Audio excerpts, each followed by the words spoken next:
Hello everyone, it's Commander Ricardo here, and I'm still playing Elite Dangerous. Now, Ram Tah, let's talk a little bit about him. He comes on with all the Frontier adverts and the prequel trailers to the Beyond season, saying, hey, you know, I'm doing some research. Look at all this research, we're going to get more weapons, we're going to get shields, there's going to be ships.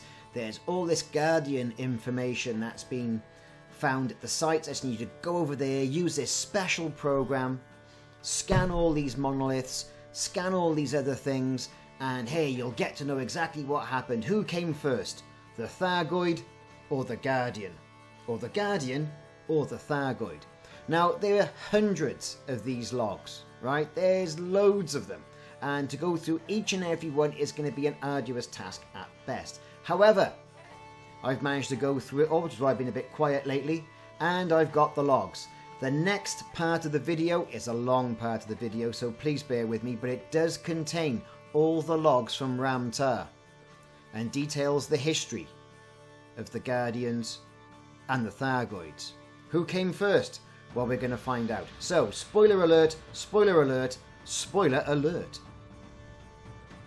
Now, if you haven't already done so, can I ask you to click that like and subscribe button and also ring that notification bell, and that'll let you know when I'm putting more videos of Elite Dangerous and other games on YouTube. But make sure you've set to receive notifications as well. Right, let's get on with these logs. Let's get some Thargoid and Guardian history.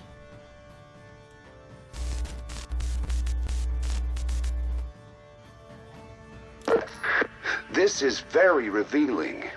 The data appears to explain why the Thargoids seeded a number of planets with barnacles in what eventually became Guardian space millions of years ago. As we know, Thargoid barnacles are designed to extract resources from a planet and transform them into meta-alloys, an essential ingredient in the creation of Thargoid ships and technologies.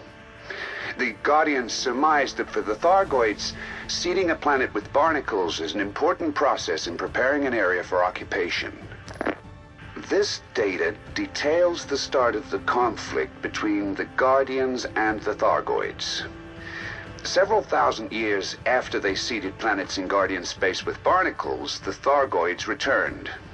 Of course, they discovered that the planets they had seeded were now occupied by the Guardians. The Thargoids immediately launched an assault, making no effort to communicate with the Guardians. This tallies with the Thargoids' behavior in human space. This data supports my theory that the Guardians were gifted linguists. At some point after the war with the Thargoids began, the Guardians were forced to make a partial retreat. It seems they were still trying to communicate with the Thargoids and were reluctant to take up arms against them. Eventually, they managed to develop sufficient understanding of the Thargoids' language to communicate, but it did the Guardians little good. The Thargoids were determined to continue hostilities, forcing the Guardians to employ more aggressive means to address the Thargoid threat. The data in this log details the methods used by the Guardians against the Thargoids. At first, they deployed ground troops, but when this proved ineffective, they started to use drones. Autonomous machines that felt no fear, fatigue, or uncertainty. These war machines became highly sophisticated in a relatively short amount of time, and were soon able to identify and target anything that utilized Thargoid engineering. Even more remarkably, Thargoid biomechanical technology was engineered to recognize anything of Guardian origin. That explains why, millions of years after the conflict, Thargoid devices still react aggressively to the presence of Guardian technology. This log describes the end of the conflict between the Guardians and Thargoids. It appears the Thargoids entered Guardian space unprepared for a protracted military campaign, and after facing a relentless onslaught from the Guardians' war machines, they were forced to retreat. The log also mentions that the development of the Guardians' war machines created a schism in their society, which may have seeded the civil war that occurred later in their history. This log details the Guardians' development of artificial intelligence. It appears the Guardians experimented with artificial intelligence prior to the invention of the monolith network. But the creation of the network and the knowledge sharing it facilitated dramatically accelerated the rate of progress. Eventually, the Guardians' experiments bore fruit, resulting in the first fully sentient machines. These constructs were seen as a means to enhance the Guardians' technological mastery and were integrated into various aspects of their society. Neural implants were developed that connected the Guardians with both the constructs and the monolith network in a symbiotic circle. It is truly remarkable. This data describes the motives behind the Second Guardian Civil War, which ultimately led to their demise. The Guardians had a deep veneration of nature, and many of them saw the development of advanced technologies, such as artificial intelligence, as a perversion of the natural order. A schism emerged between the nature-worshipping traditionalists and the technologically minded progressives, a divide that widened with alarming speed. Efforts were made to diffuse the rising tension, but the traditionalists felt alienated by the rapid rate of change. Artificial intelligence and the development of the monolith network became scapegoats for all manner of social ills, and the traditionalists began to clamor for a return to simpler times. Ultimately, the ideological divergence proved insurmountable. A second civil war erupted, quickly engulfing most of the Guardian star systems. This log reveals more about the sides that fought in the Second Civil War. In its early stages, the war was fought primarily by soldiers, but within a decade, and after significant loss of life, most of the fighting was conducted remotely. The progressives fought with automated combat machines. These engines of war took various forms, from autonomous drones to vast, lumbering dreadnoughts imbued with limited artificial intelligence. On the other side, the traditionalists relied mostly on biological weapons. They used germ warfare alongside long-range missiles loaded with corrosive enzymes, which could target the enemy's war machines from a great distance. This log outlines the downfall of the traditionalist faction during the Second Guardian Civil War. The main issue was the internecine nature of the conflict, which raged for over 100 years and brought the Guardian civilization to its knees, retarding any further social development. But the challenges facing the traditionalists were exacerbated by the fact that they devoted most of their resources to honoring the dead. From what I can gather, they regarded the departed in much the same way as the primitive cultures of Sol, constructing vast shrines to honor the deceased. As their situation worsened, they became increasingly obsessed with these practices. With so much of their resources dedicated to these rites, it is little wonder that their enemies' war machines were able to overwhelm them. This log concerns the end of the Second Civil War. Remarkably, it seems the artificial intelligences developed during the conflict became fully self-aware at some point, and were horrified by the destruction unfolding around them. It's difficult to get a sense of exactly what happened next, as the Guardians were not privy to the construct's thoughts. But, reading between the lines, I believe the constructs determined that even if peace was restored, the Guardians would never be able to transcend their violent natures. It is my theory that they decided that the only way to preclude further violence, while giving their own burgeoning society the best possible chance of survival, was to destroy what remained of the Guardians' civilization. By this time, the constructs had complete control of the Guardians' munitions and automated war machines. Their attack, when it came, was swift and merciless. Strategic nuclear and chemical weapon strikes were executed with a precision that only a machine race could accomplish. The few that survived were able to record what had happened, but they soon succumbed to radiation poisoning. The Guardians were utterly destroyed. This log describes the Guardians' weapon technology. It seems they developed electromagnetic projectile weapons early in their modern period, utilizing the same technology they used to launch their first spacecraft. These weapons ionized the path of their target before firing focused bolts of energy along the ionized track. They were crude and unpredictable at first, sometimes resulting in the death of the wielder. But once the Guardians learned to regulate the ionization process, they became more stable. This data relates to Guardian shield technology. Of course, I already knew they had developed extremely effective shields, capable of protecting entire cities and even withstanding orbital bombardment. And I was aware that their shields were effective against both laser weapons and kinetic projectiles. But it is remarkable to consider that this technology was developed millions of years ago, relatively early in the Guardian's evolutionary timeline.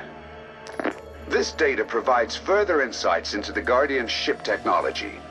We already know how ecologically conscientious the Guardians were, and of their assiduous avoidance of rockets and fossil fuels. So it isn't surprising to discover that their first spacecraft were fired into space with electromagnetic launchers. Of course, this was an imperfect system that did not allow pilots to adjust their course after launch. Over time, the Guardian starships became much more sophisticated, but their approach to space travel remained rooted in a respect for the natural world, and their interplanetary expansion was fueled by clean nuclear fission and fusion. Their ships could travel at speeds approximating those of our own present-day craft. Unfortunately, the data includes no schematic information, so it seems likely that the details have been lost. It's a shame. I'm sure the Pilots Federation would have liked to know more about the Guardian spacecraft. This data concerns the automated defense systems found at Guardian sites. You may have already encountered them. The data indicates that these Sentinels date from sometime prior to the Second Guardian Civil War. They are designed to respond aggressively to any unauthorized activity around the ruins. If you are forced to defend yourself, kinetic weaponry would be your best form of attack, since the Sentinels have no shields. Destroying them is, of course, regrettable, but Sentinel weapon parts and wreckage are of considerable value, so the loss is not significant. Remarkable! This log actually contains the blueprints for the Guardian's data terminals. As you know, these terminals were used to store schematics for weapons and other sophisticated technologies. They are linked to energy pylons scattered across Guardian sites by some form of computer program. Of course, this system has been dormant for millennia, but targeting the pylons with an energy weapon will increase the charge within, thus imbuing the data terminal with life. Essentially, we can awaken the system. This log details the construction of the panels found at certain Guardian sites. As I suspected, the panels are made from a unique alloy, manufactured from a metal I have yet to identify. Even more remarkably, the panels appear to incorporate nanobot technology, which activates when in proximity to a foreign body. This explains the faint glow given off by many Guardian materials and structures. This is an extraordinary discovery. Humanity has dabbled with nanotechnology, but evidently the Guardian's achievements far surpassed our own. This data relates to the objects we have termed Guardian Relics. These blue crystals are part power source, part computer, part key, and apparently played a central role in Guardian technology. Remarkably, it seems the crystals were grown rather than mined. The log is light on details, but from what I've been able to piece together, each crystal was designed to fulfill a specific purpose within the Guardian's technological network. And, like the panels found at many Guardian sites, the relics incorporate nanobot technology. These records describe ancient Guardian weaponry. It seems the Guardians employed 3 different designs. An energy-based weapon similar to a railgun, a projectile weapon that fired concentrated plasma, and a weapon that fired charged crystal shards at extreme velocities. These weapons were apparently powered by the crystals we have termed Guardian Relics, and the log describes how the relic generates and distributes energy within the weapon. This is a significant discovery, as it means it might be possible to recreate these weapons, or at least to design our own versions of them. Oh, it's extremely exciting. This log details the Guardians' faster-than-light technology. It seems their drives produced a far greater jump range than anything humanity has so far developed. Regrettably, however, the data in the log is exceptionally dense, and it could take years, if not decades, to fully understand it. What is clear is that the Guardians' hyperspace technology was very different from our own. This log elaborates on the nature of Guardian glyphs. As you know, accessing a Guardian codex requires the use of 2 corresponding Guardian artifacts, with the glyphs on the codex denoting which objects are required. But this log indicates that the Guardians' written language often incorporated pairs of characters, suggesting that this dual system was present in other aspects of their culture. This log details the Guardians' power plant and distributor technology. The efficiency of this technology far exceeded anything the human race has yet developed, and the yield was huge in relation to the input required. Unfortunately, the specifics of how this was achieved are not described in the log. But who knows? Perhaps the secrets of the Guardians' energy technology will someday be discovered. This log describes, in general terms, the materials used in Guardian hardware. It's clear that starship hulls and the Guardian's equivalent of ship modules were made of the same lightweight alloy as the panels found at many Guardian sites. Unfortunately, this alloy incorporates a metal I have yet to identify, which means I will be unable to recreate it. What is clear is that this alloy was both lightweight and highly durable. As for their shield technology, we already know that it was highly sophisticated. Encouragingly, the log describes it in considerable detail. Given time, I might be able to use this data to develop some exceptional defensive technology. This log is unusual. It appears to refer to another group of Guardian sites far from the ones we've already discovered. I realize that might sound disappointing, but in fact, this find is extremely important. The log suggests these undiscovered sites might contain blueprints not only for Guardian engines, but for Guardian starships. Just think, someday soon we might uncover a Guardian ruin that will allow us to manufacture ships and fighters incorporating Guardian technology. It makes my skin prickle just to think of it. And who knows, maybe you'll be the one to find it. This fascinating log relates to variations in the Guardians' gestural language. As we know, the Guardians shared a single language with only minor regional variations. And even after they colonized other planets, they continued to share a common tongue. But after the start of the Second Civil War, it seems that each side developed its own distinct version of this gestural language. This allowed each faction to communicate in code so as to safeguard information from the enemy. Now, this log gives a fascinating insight into the Guardians' neural implant technology. The Guardians use these implants to connect cerebrally with their AI creations. Unfortunately, the technology was still in its infancy when the Guardians were destroyed. Apparently, the implants created a symbiotic link with the constructs through implantable fibers, which connected the central cortex to a multimodal interface within the construct. Essentially, the Guardians were able to direct their creations with thought alone, at least until the constructs rebelled. How extraordinary!